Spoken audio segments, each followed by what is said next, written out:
Welcome to the CTC Service Awards ceremony. This is the first virtual ceremony that we're having, and the great thing about this year is the employees worldwide get to view the ceremony along with the Texas employees that typically are in the audience. So welcome to the Service Awards ceremony. This is the ceremony where we recognize all the accomplishments of our employees. We've got a pretty full agenda, and first on our agenda is the Chancellor, Mr. Yiannopoulos. Sir? Well, thank you, Ms. Jordan, for that introduction, and welcome everyone to the 2020 Service Awards ceremony of Central Texas College. Each year we get together and have awards that we pass out and talk about some of the things that happened during the year, and it's a fitting that we do it this year, but we'll be doing it virtually as you know. But first, I'd like to thank the Board of Trustees for all that they do, the confidence they have in everything that we're doing, and the support that they give us. It's tremendous, and I can only tell you that we couldn't have handpicked a better 7 board members to serve our institution and to do the things that they do, to continue to support us and support all the things that you're doing. They have your best interests at heart, and I know that they care an awful lot about each and every one of you. So if you see them, please thank them. I thank you, Board, for all that you do for us. First, I'd like to talk about Dr. Ady and then her team. Her team headed up by Dean Anderson and Associate Dean Paulette and Associate Dean Kirsten Brooks. The faculty, all the faculty chairs, thank you for all that you do. And especially thank you for your innovation and your perseverance on the synchronized virtual learning platform. You know, when we pivoted from face-to-face to an online learning platform back in March, I had in my mind that we would be doing a blended type program, or it would be strictly online. But you came up with this idea, you pursued the idea, you made it happen, and my hat is off to you. It's just tremendous. I couldn't thank you enough. It has put us miles ahead of other schools. I get asked every day from other college presidents and chancellors, how did you do it? What are you doing? What can they do? Can we contact them, et cetera, et cetera. So again, thank each and every one of you for that. We moved to the CTE programs. And our CTE programs are things like welding and automotive and building trades and so forth. And those students are taking their courses virtually, and then they come in, they make an appointment to come in and take their tests so that they can prove competency in the areas that they're studying. And those courses have continued and gone on, and we haven't had any issues there with following all the protocols, the safety and health protocols that are necessary to make that happen. The nursing program is another one, and thanks to Tammy Samaripa and Julie Jordan for all that they're doing with that nursing program, and it's been very successful. And as you know, they have to come in and meet face to face, and they haven't been able to pivot away from that. So they followed all the necessary protocols and safety measures and health measures to make that a safe environment. They've done so really, really well. They also help us in the service area with our nursing program, so thanks for all that they're doing there. Police Academy has continued. The Police Academy has had 2 or 3 cohorts now. We started when we first got into COVID. We had one about halfway through, and then we started 2 more, and I had to get permission for us to continue that because that's when the governor had shut us down and said you couldn't have groups of more than 20 in the same building at the same time. And so I went to the county judge, I went to the county commissioners, I went to some folks at the state level, and we were able to continue to make that happen. So hats off to those guys at the Police Academy that have kept that going, you know. And of course, they're in contact all the time. They do their combatives, they do their pistol training, they do all of their driver training. All that has to be hands-on kinds of things. So kudos to them for continuing that and doing it in a safe manner. Another initiative we started this year is the Ford Initiative, and that initiative is a contract that we have with Ford Motor Company, Fort Hood, Texas Workforce Commission. And what we do is we have soldiers who are going to exit Fort Hood who want to become Ford technicians. They sign up for the program. They spend 16 weeks in the program. 4 weeks they spend at the dealership in which they are going to be employed in Texas. And the Texas Workforce Commission pays their tuition fees, and that includes a toolkit.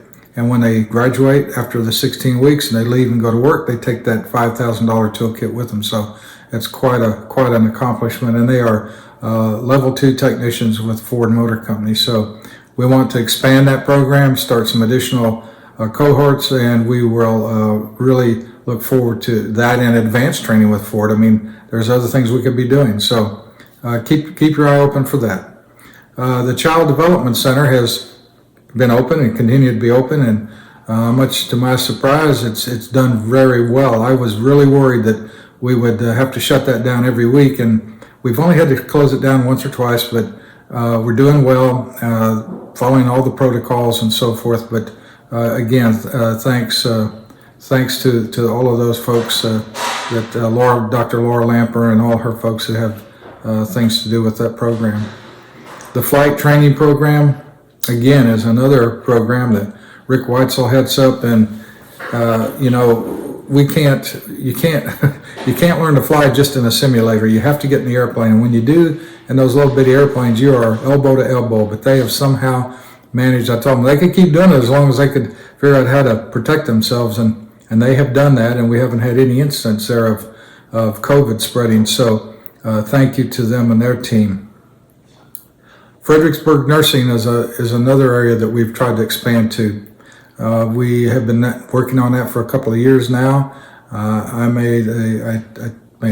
told the folks in Fredericksburg, the only way we can do that is we have to have additional dollars. We can't do it with just the tuition that those students bring in. And so they have stepped up to the plate, and that hospital in Fredericksburg has agreed to pay the salary and benefits for 2 full-time instructors and some part-time instructors. They've also stepped up and said they would build a sim lab so that we could have simulations that we couldn't afford.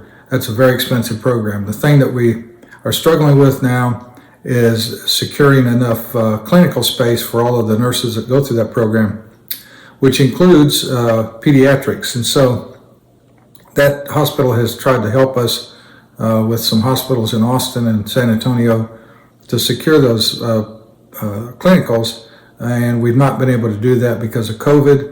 And so we put that on the shelf, and we'll revisit that program after the first of the year and see if we can't get that going again. So that's a great opportunity out there, and again, a lot of folks are working on that. Burnett and Marble Falls, we've had a request there from the mayors who want us to come down and provide training through the Workforce Commission to the citizens in those communities so that those folks can have a livable wage. And so we are exploring those opportunities right now, and look forward to lots of great things there.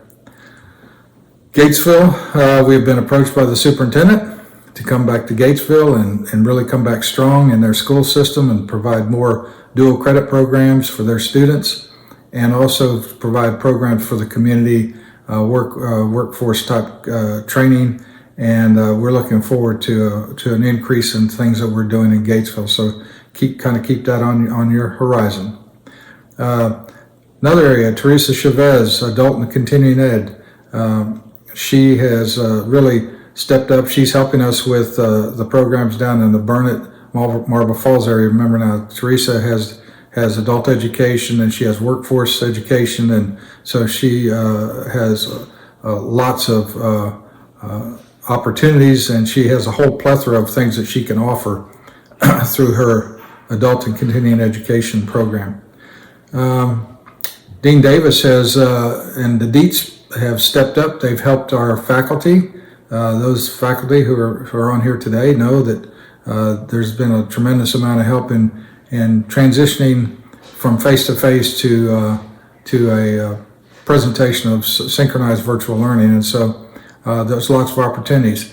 If one of them doesn't work, like Blackboard Collaborate isn't your cup of tea and doesn't fit what you're trying to do, and you need WebEx or Zoom, then you just need to reach out and they'll help you navigate to that platform. So again, thanks to all that they're doing there. Janelle Deal continues with the dual credit programs in the Killeen and Coppers Cove school districts and helps with other school districts as well. She's a tremendous asset, and I'm getting her. She's getting a little bit more involved, I think, in the early college high school program because there are some dual credit things there going on. But anyway, she's heavily involved in all of those aspects of what we do in this community. Dean Hare, I can't forget Dean Hare. She's been tremendous. I mean, she has really stepped up and done a yeoman's work with all that she does with the Fort Hood campus. And not only the Fort Hood campus, remember when we had a dean of Continental, and then when that dean retired, I didn't replace that dean. I held that, and I said Dean Hare could probably do that as well. So she's also picked up the Continental campus, which is about 25 locations throughout the United States. So she handles that, all of Fort Hood, and some contracts on Fort Hood, and trying to get those programs back. You know, our military enrollments dropped tremendously, because when the COVID hit, they just shut down, told all the soldiers and service members, you go back to work, don't go to school, we don't want you in groups. But slowly they're coming back, and she's working with each one of those. Every installation is different. Every installation has to serve a different population, and so it's different for the Army, the Air Force, the Navy, the Marine Corps, the Coast Guard. They all have their metrics that they want to follow, and we have to follow those along with all the things that go on at each installation, plus everything that we place on top of them. So they're doing a tremendous job, and things will slowly come back, and we'll be back in some business there. The Continental campus, I mentioned that under Dean Hare. She's not doing that alone. The Navy campus, when the Navy campus ended, basically because of us not being able to provide a community college for the Navy wanted to provide their own community college. So, but we have continued to reach out to those sailors and the service members we had going to school with that, and continued with that effort. And Dean Webster, Associate Dean Mike Webster, and Associate Dean Mary Stone were part of that program. And so rather than lose them, we split them, and we have them continuing to work for the Navy projects and enrollments, and we also have them working half-time with the Continental campus. So they're split. Mike Webster handles everything east of the Mississippi River, and Mary Stone handles everything west of the Mississippi River. And they coordinate all that Navy stuff with Sabrina Gerard, who I'll talk about it later on. Now, let's move over to Dr. Garrett. Dr. Garrett, as you know, is leading up our team that has to do with our accrediting, and she's our liaison with SACS, she's our liaison with the coordinating board and so forth. But she has a tremendous responsibility with all the things that she does. She has some help, Dean Welch and her staff, for student services, transcript services, virtual advising, virtual learning, all of those registration, testing, career fairs, all kinds of things like that. Along with her, Dean Starkey helps with all of the things that she does, including working with all of our students and student issues. So thank you to them and all of the things they do. Lori Purser is in the library, and she is a huge support.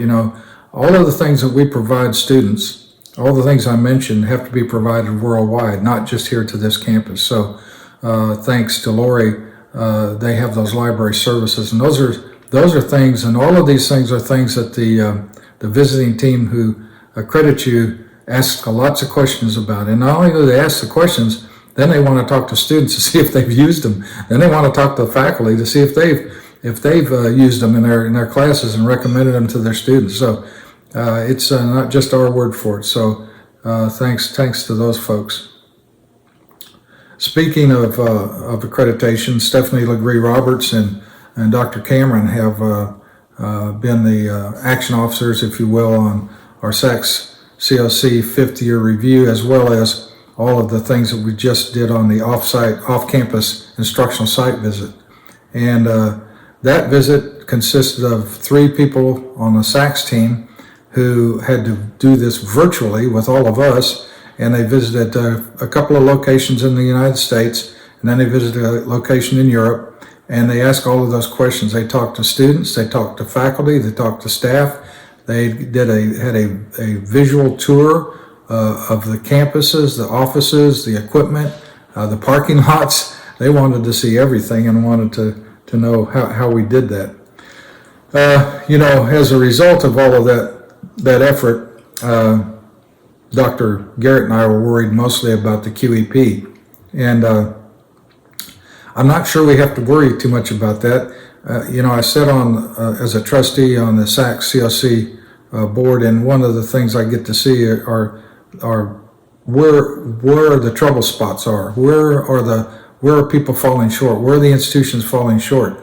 And QEP doesn't seem to be one, but there are some, and the big ones right now have to do with student achievement and student outcomes. And so, as a result, we got gigged, and we're going to get a letter that says, "Hey, we fell short on 8.2.A, which is student outcomes." Well, in looking at all of the schools, there have been 200 or 300 this year seeking their accreditation. The top 4 areas. Number 1 was 8.1, which was student achievement. 42% of those schools who applied fell short and got a letter. On the second one is 13.3, which is institutional environment, your classrooms, your facilities, and all of that sort of thing.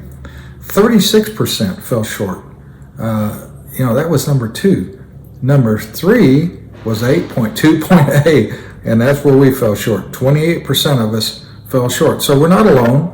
It's nothing to wave our flag about and be proud of, but we do have student outcomes, and they understand that. And so, one of the things I pointed out to that committee, I said, listen, we as educators and as humans, we don't like to admit our faults. We don't like to admit our shortcomings, and especially educators don't. And so, yes, we know where those are. We just didn't delineate those and provide them to you. So we need to do that.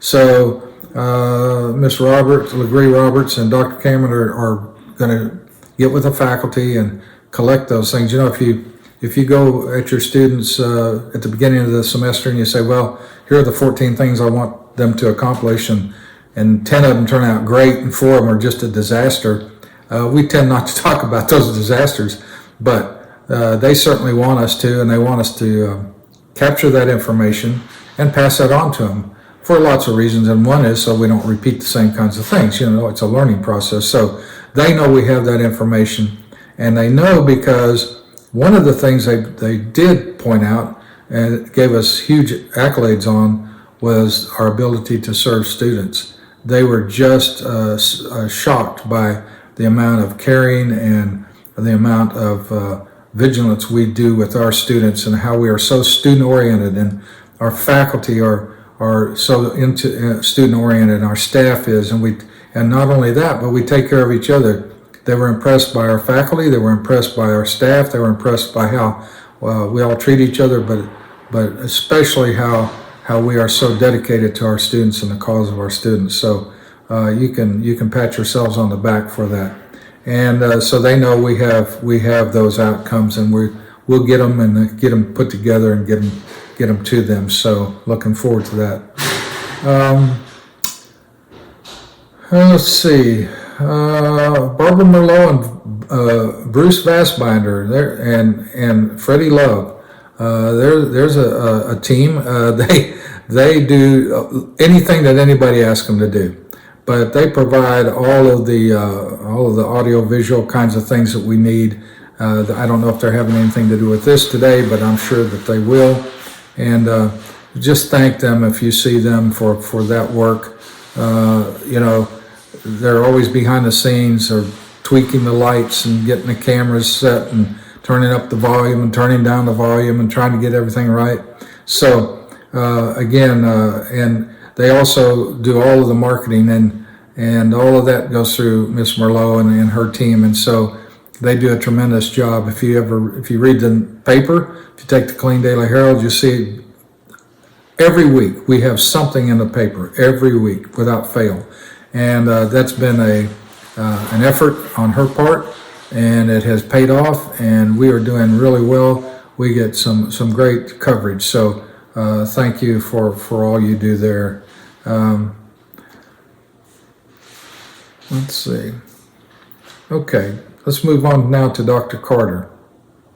Dr. Carter has a number of folks who help her with all the things that she has to do, and I have added I've added to her bailiwick, if you will, over the last year. So we'll just start and talk about, if you haven't been to campus, you need to come. The next time you come to campus, come out there, just look at it. You'll be blown away. Mark Harmson and William Duggar have done a yeoman's job getting that campus back in order. You know, the last time you were there, it was probably all dug up and there were barricades everywhere and all kinds of things. You couldn't see around anything. Roads were dug up and everything. Well, that's all fixed. It's all put back together, and it's absolutely gorgeous. From east to west, that entire corridor looks like a park, a place you want to go. It's a sanctuary. It's just beautiful.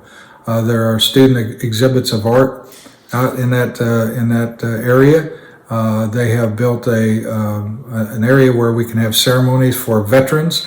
It's to honor all of the service members who were killed in the last few wars since Vietnam, who were students of ours. And so instead of putting all their names, there'd be thousands of names and we'd miss some. They built it for, and it represents each branch of the service. And so organizations can come and hold ceremonies, and people can come and do that. So just anyway, if you get out there and look at that. It's just beautiful. They've done a great job.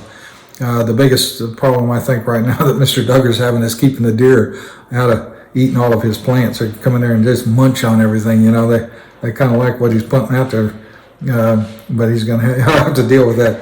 The deer are coming up because they're being, their habitat is getting smaller because of all the building that's going on at Fort Hood and south of Killeen, and so they come up through Clear Creek and they're just on the campus. And anyway, we'll talk about that.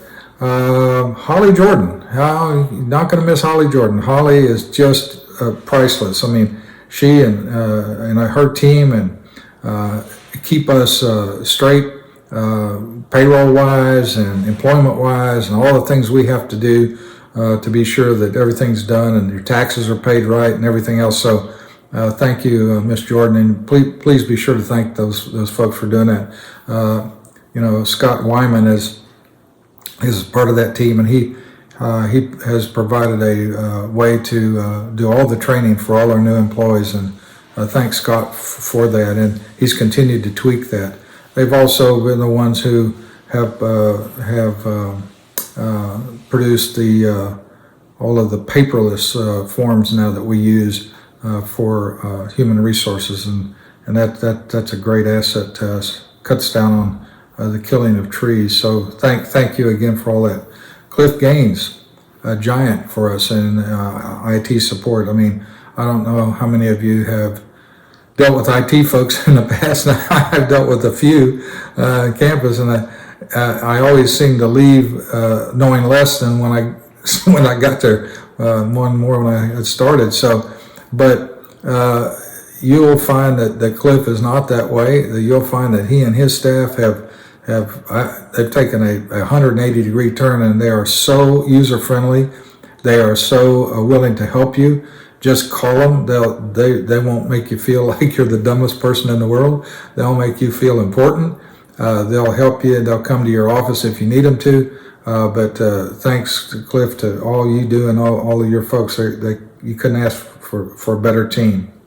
Dr. Mahone Lewis is another unsung hero that we have. And in these troubled times, people are having issues, and for all kinds of reasons, but especially having to lock down, stay at home, not do this, not do that. Students are having issues, and so Mahone Lewis is there to help with those personal issues, and if you need some help, please reach out to her. She is there to assist you, and that's why she's down there. Thanks, Dr. Lewis, for all you do.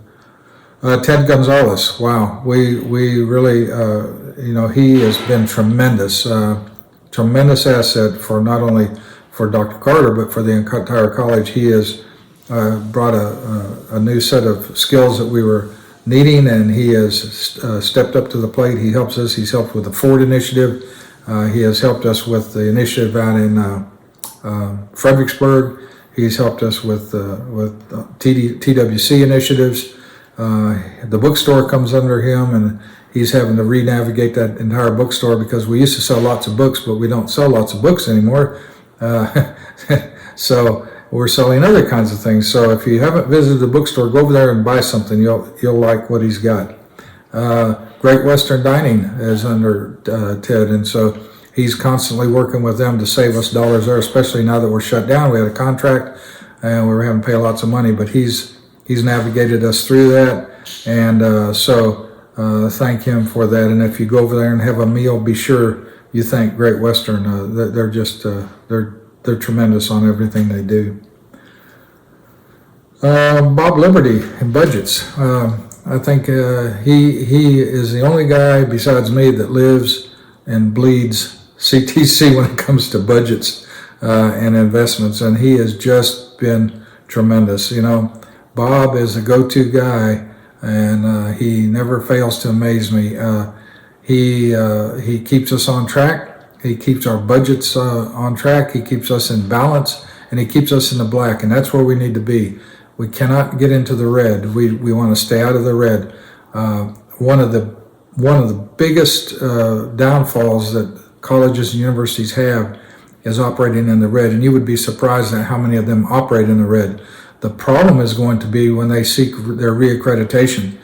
They cannot be in the red, and I don't know how these colleges are going to get out of it because they're deep into it. So we had some colleges and universities this year who got in trouble and got put on sanction and got for not following the principles of good standards when it comes to accounting and finances and all that kind of stuff. And he keeps us there. So he tells us that at the end of December we're going to be a little bit in the black, and that's wonderful. That's great news, and I thank all of you for that. That he didn't do all the hard work that you had to do. You know, you've had to step up and support with other positions that have left us, and you've taken on their responsibilities when it comes to purchasing the items and things that we used to buy without thinking about it. Now you think about every pencil you purchase, and that has paid off. That's just tremendous. So thank you for that. I think, Bob, we'd ask everybody to save 3%, I think it was, or 5%, I can't remember. And I think he told me, he said, after it was all said and done, the average was 8%. So, I mean, thank you. What am I going to say? You all have really stepped up to the plate. So thank you, Bob, for that. Let me think here. How about Chief Berrigan? There's another unsung hero. Chief Berrigan. You know, he is very quiet in what he does. If you see him, be sure to thank him and thank those officers. They keep our campus safe and secure.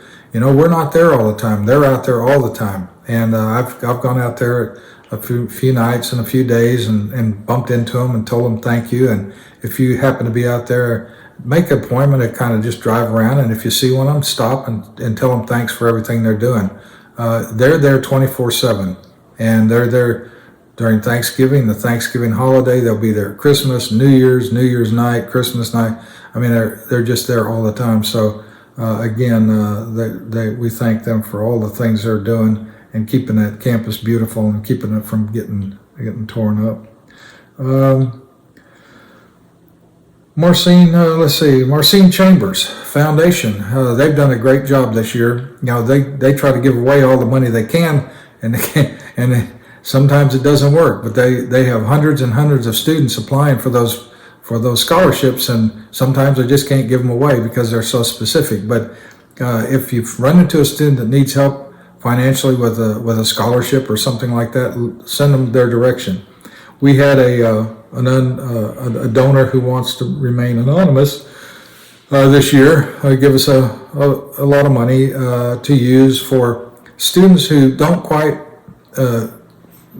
fit Title IV funding, and they didn't qualify maybe for one of the scholarships, or there wasn't one for them, and so there was kind of fall between the crack kind of students.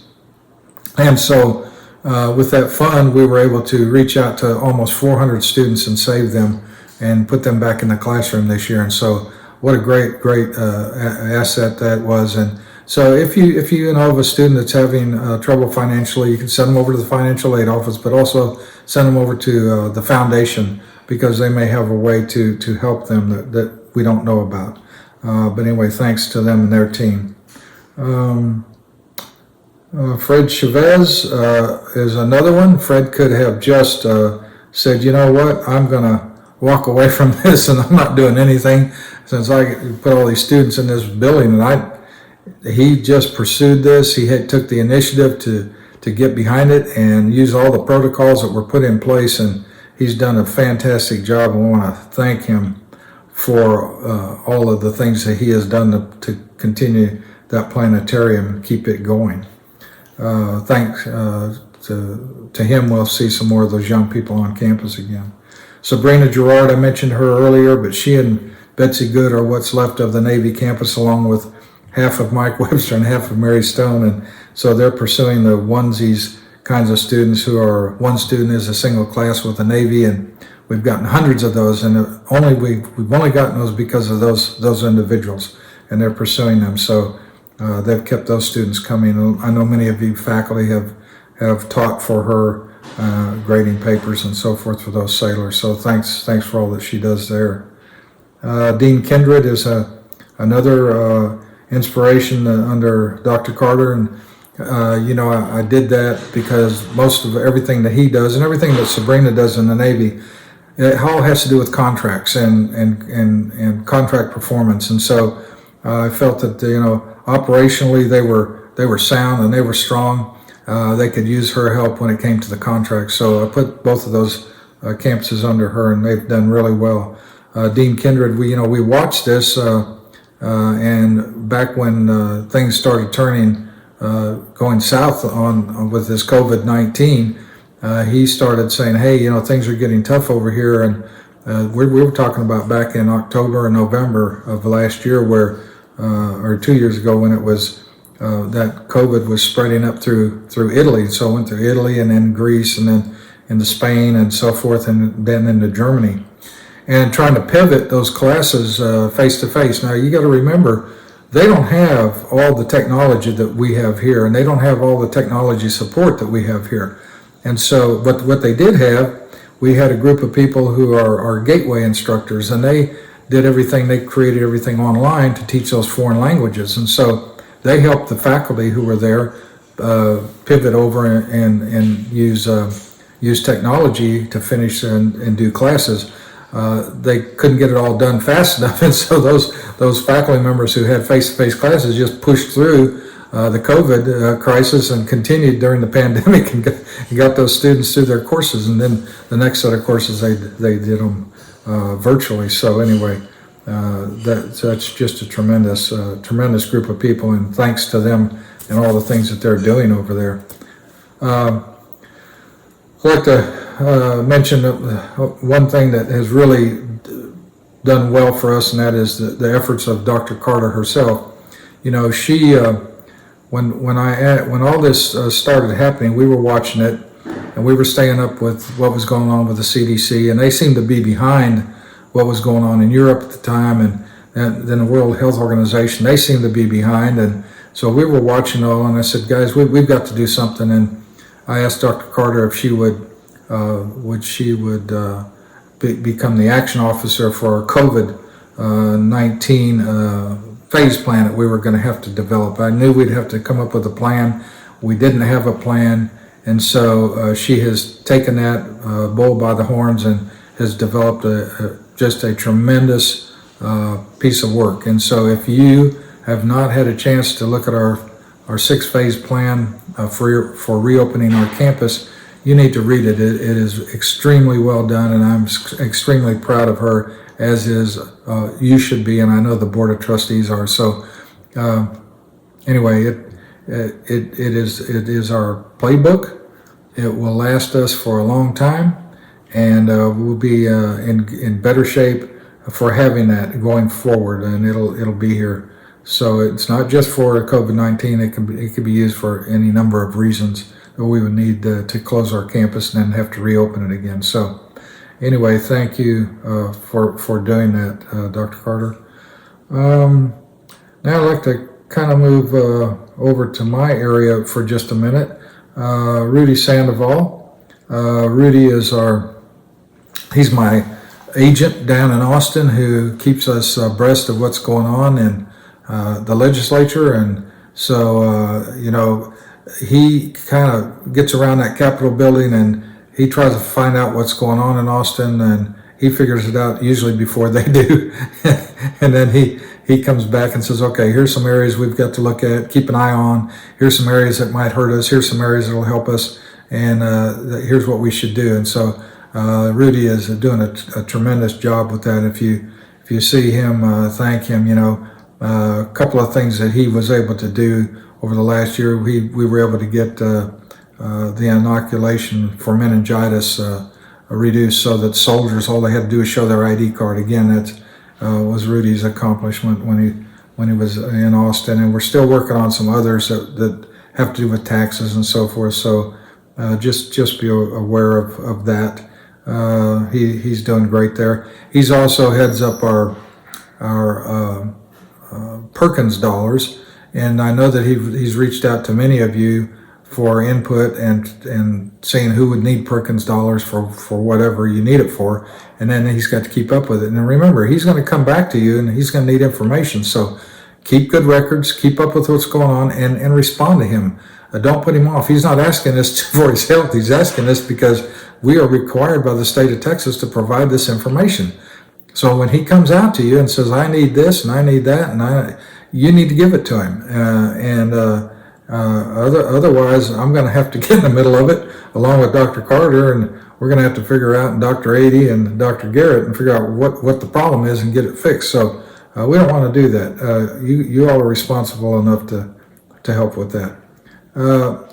We also have some dollars that we use in the community and for different kind of community relations kinds of things for the college. And we have a committee that meets, and Rudy and his staff have taken that on and done a great job with that. We have lots of people asking us for money you wouldn't believe every day, and we don't have the dollars, number one, to give it to everybody, and number two, we don't give it to everybody. One of the first things we ask is, how does this benefit Central Texas College? How is us giving you money for a golf tournament or whatever it might be? How's it going to benefit Central Texas College? And that's how we measure it. We go from there. How's it going to benefit our students? How's it going to benefit our faculty and our staff? But he heads that up, and he gets to be the good guy and the bad guy when it comes to people asking us for money for those kind of things. So Debbie Havens. I got to mention Debbie. She's my assistant, as you know, and she keeps up with me and keeps me going in the right direction. I have 2 laptops. One is the college's, and one is mine. I have an iPad. I have 2 phones. One is college phone, and one is mine. Everybody says I need all this stuff, and I say okay. And then I have two screens on the computer in my office, and she's able to navigate all that stuff and keep me straight on everything and where I'm supposed to be and what I'm supposed to be doing all the time. And so how she does it, I don't know, but thank you, Debbie, for doing all that. And I also would be remiss if I didn't thank my 2 daughters who are working out there, Kelly Holman and Angela Reese. They do tremendous work, and I know that most of you know them. And so if you see them, tell them thanks. We don't know how you do it with your dad, but anyway, they'll appreciate that. Of course, my real partner is Nancy, my wife, and right now I'm in her office, which has become my office. I've displaced her, so she's a displaced person. She's homeless, so she's moved to the kitchen, I think, or to the bedroom. And as I take over her office, I'm working from home. I'm trying to do all the things like that you're doing, and working from home as well. So I just want you to have a great holiday. I want you to all come back after Christmas. And it's great seeing you as best I can. And I know that I'll see you soon. So at this point, I want to turn this back to Miss Jordan and have a great Christmas and a Happy New Year. Well, thank you, Mr. Yiannopoulos. To kick off the recognition of our employee awards, we wanted to start with some door prizes. And we've done this in the past. And what I have here is my trusty bag of full-time employees. All full-time employees are in this bag. I'm going to draw a couple names and then tell you a little bit about the prizes that these individuals are going to win. The very first recipient would be Luis Vargas Tamayo. And Luis is going to receive a $25 gift certificate. These gift certificates have all been donated by the executive officers. Right, so if you see an executive officer, be sure and tell them thank you. We've got two more award winners. The next one is going to Mr. Robert Hill. Congratulations, Robert. And then the third one is to Sarah Milecrane. Well, congratulations to those door prize winners. Now let's jump to our service award recipients. And the first group of recipients is our 10-year service award recipients. And we have a total of 18 of those individuals. The service award recipients received this nice Yeti type mug. It's been a big hit. We started offering that last year. So in addition to this mug, recipients also receive a lapel pin. Now I'd like to turn it over to a slideshow where you'll see the names and many pictures of those service award recipients.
Congratulations to our 10-year recipients.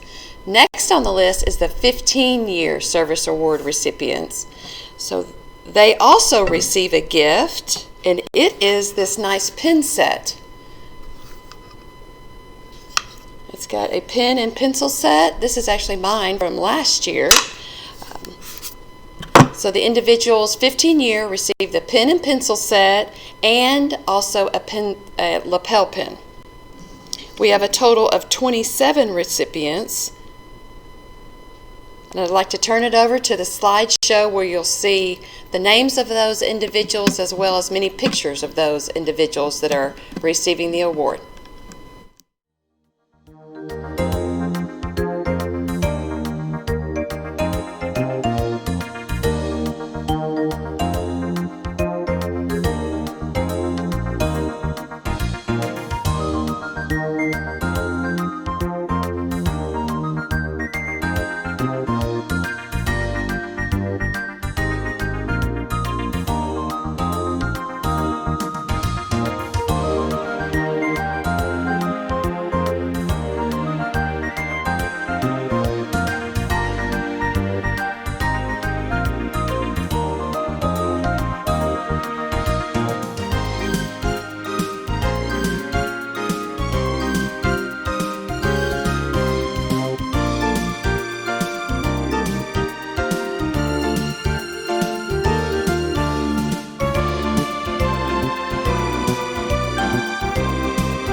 Congratulations, our 10 and 15-year Service Award recipients.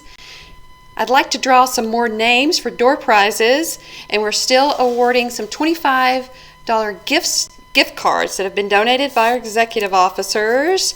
The next recipient will be Megan Biggs. Congratulations, Megan. I drew another one here. That person is Chandra Williams. Congratulations, Chandra. Okay, we'll do about 3 more. Let's see. We've got Eric Smith. And Eric is with our Continental campus. So for all of the service, for the door prize winners, we will make sure these cards get to you, and then for Eric, we'll mail that one to you. The next one goes to Belinda Krause. Let's do one more. That individual is Melinda Montoya. All right, well, let's jump into our 20-year service award recipients. And I don't actually have the award to show you. It's a clock, but I've got a picture of it that will show you up on the screen. I'll turn it over to the slideshow recognizing the 20-year service award recipients. And we have a total of 9 individuals that have been with the institution for 20 years. Congratulations.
Well, that was a great group of employees that we recognize.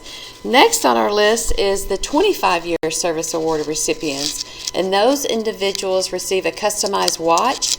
We have a picture of that watch that we will show you. The recipients also receive a lapel pin.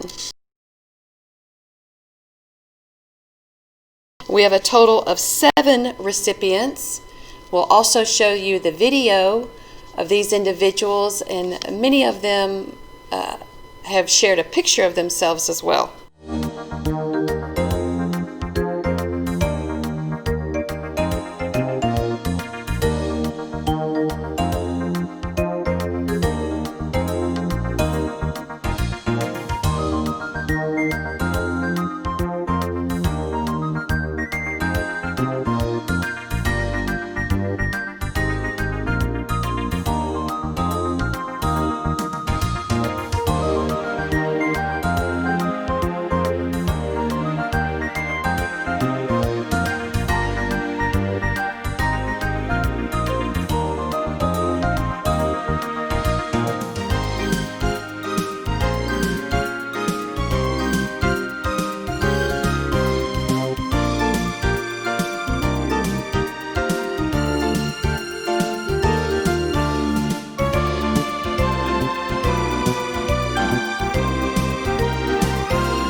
Wow, that was another great group of employees.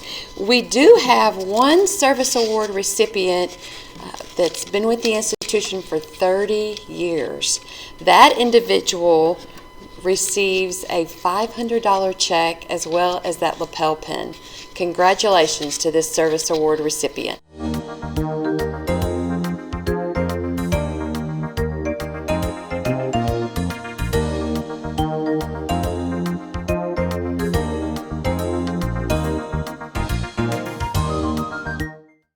Congratulations to our 30-year award recipient. We do not have anybody that's eligible for the 35-year award, but we have 2 individuals that will be recognized for working at the institution for over 40 years. Those individuals will receive a check in the amount of $1,000. Congratulations to those 2 individuals.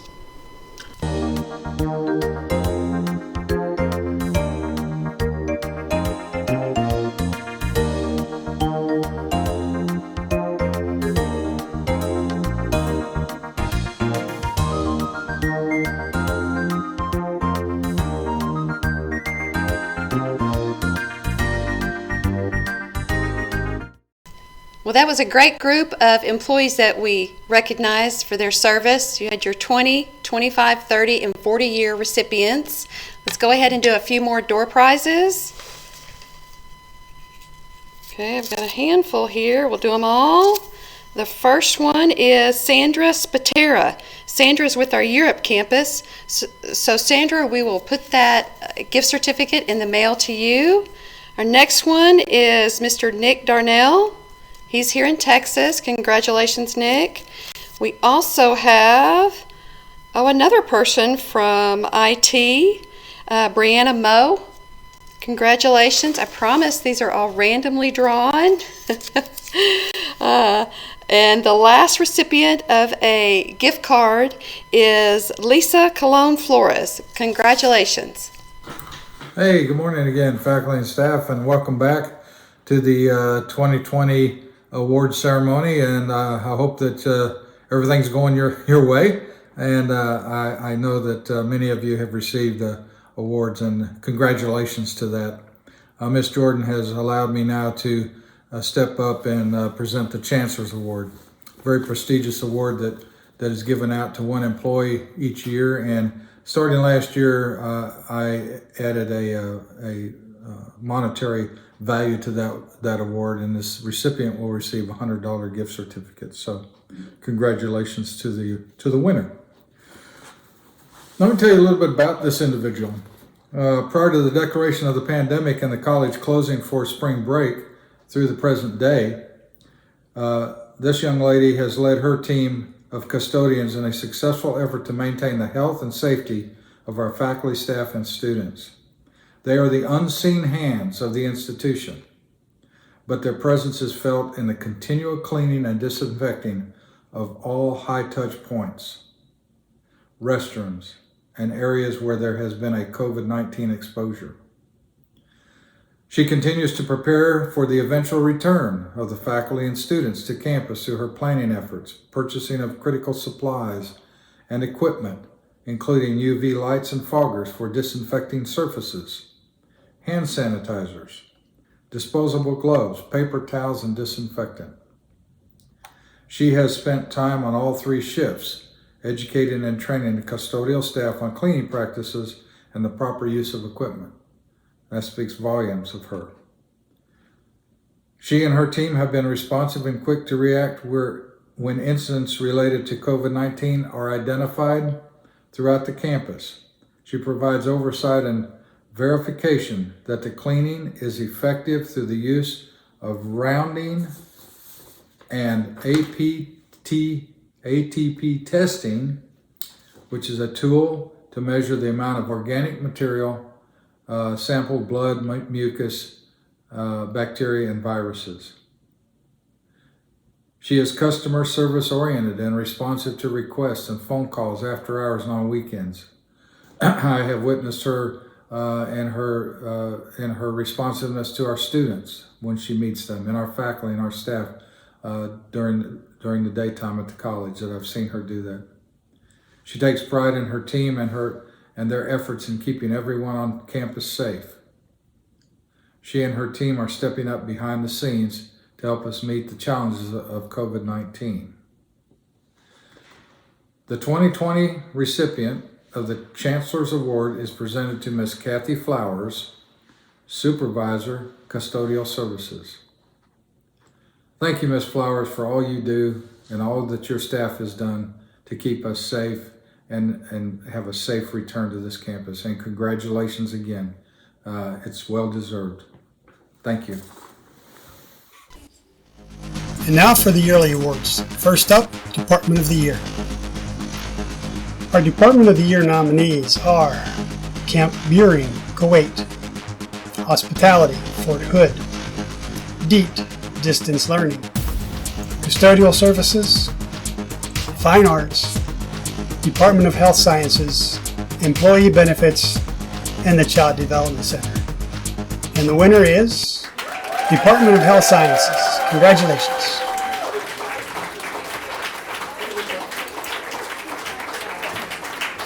Next we have Europe, Navy, Continental, and Fort Hood Non-Exempt Employee of the Year.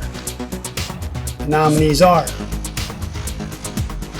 from Fort Lee, Beverly Hamler; from Fort Hood, Aurora McCarrig; and from Fort Hood, Ashley Manry.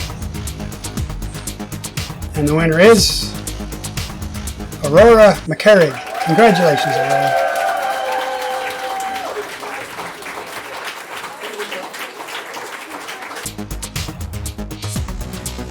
Next up we have Europe, Navy, Continental, and Fort Hood Exempt Employee of the Year.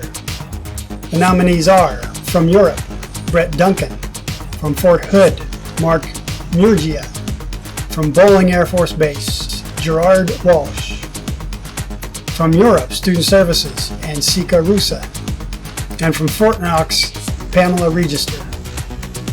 And the winner is Gerard Walsh. Congratulations, Gerard.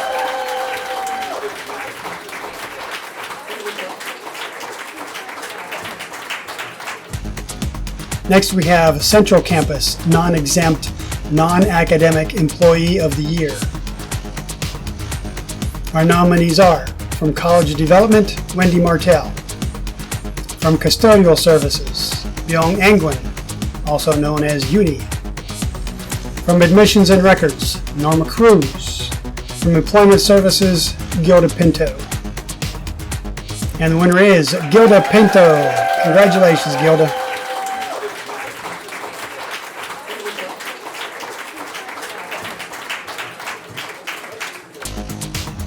Next we have Central Campus Non-Exempt Academic Employee of the Year. Our nominees are from Fine Arts, Ramona Harris;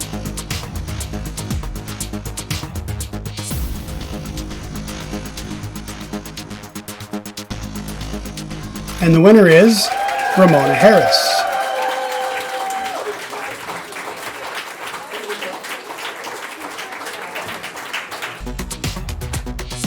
Next we have Central Campus Exempt Non-Academic Employee of the Year.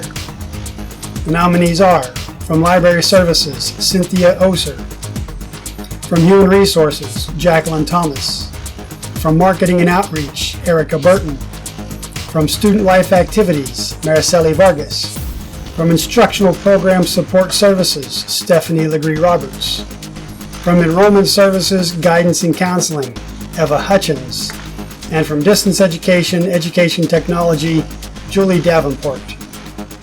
And the winner is Erica Burton. Congratulations, Erica.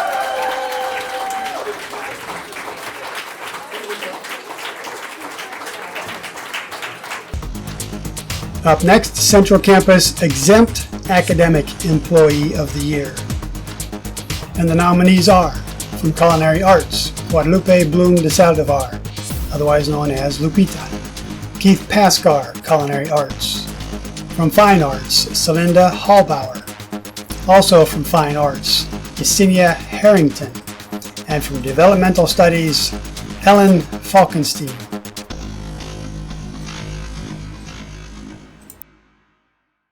And the winner is Guadalupe Bloom de Saldivar, or Lupita. Congratulations, Lupita.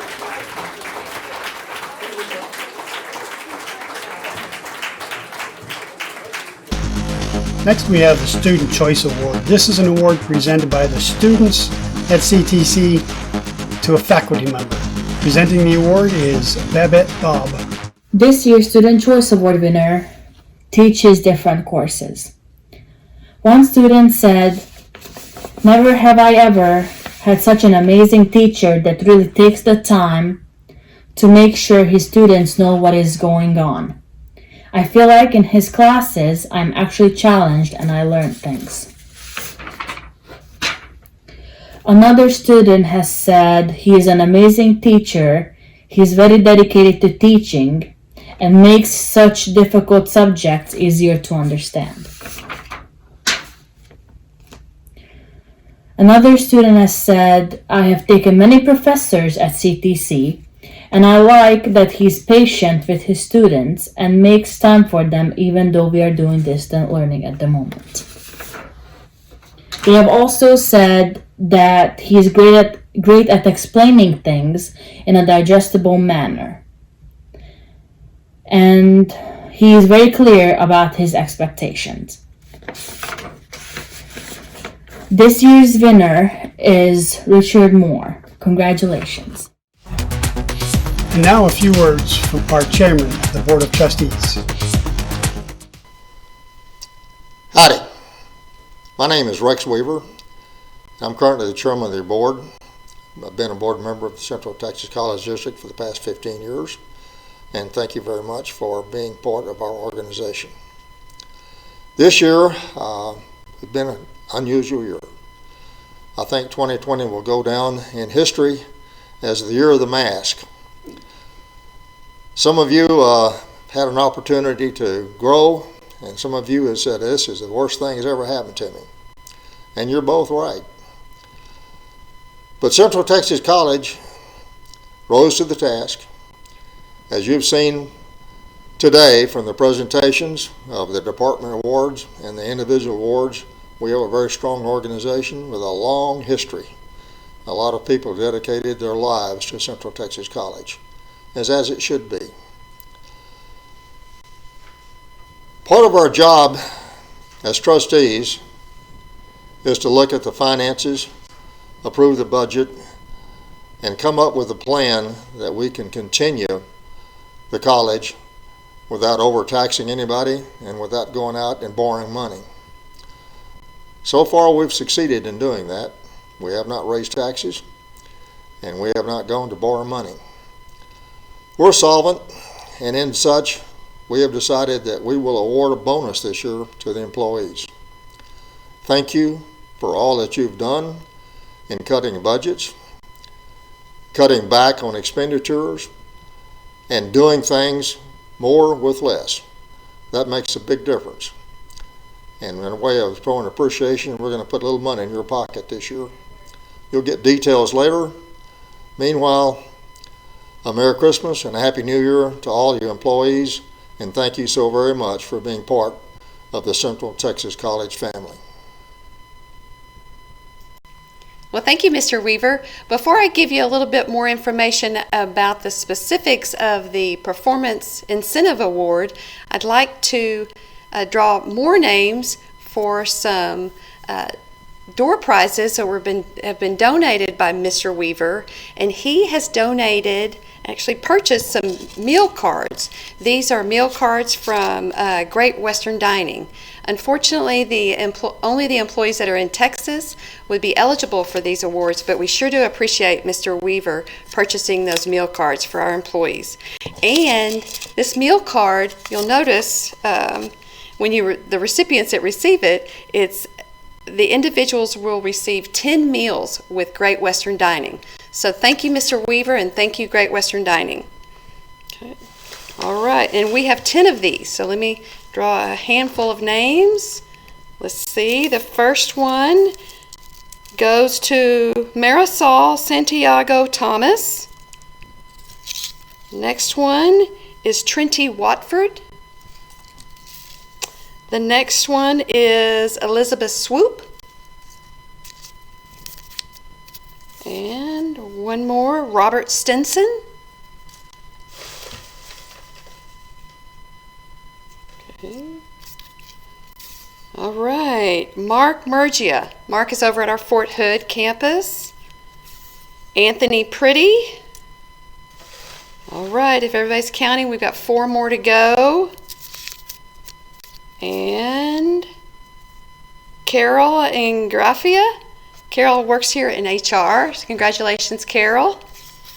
Then we have Tanya Turner. I think if I'm counting correctly, we've got 2 more. This one goes to Samantha Jones. 1 more. The winner is Cherie Stover. Congratulations, recipients.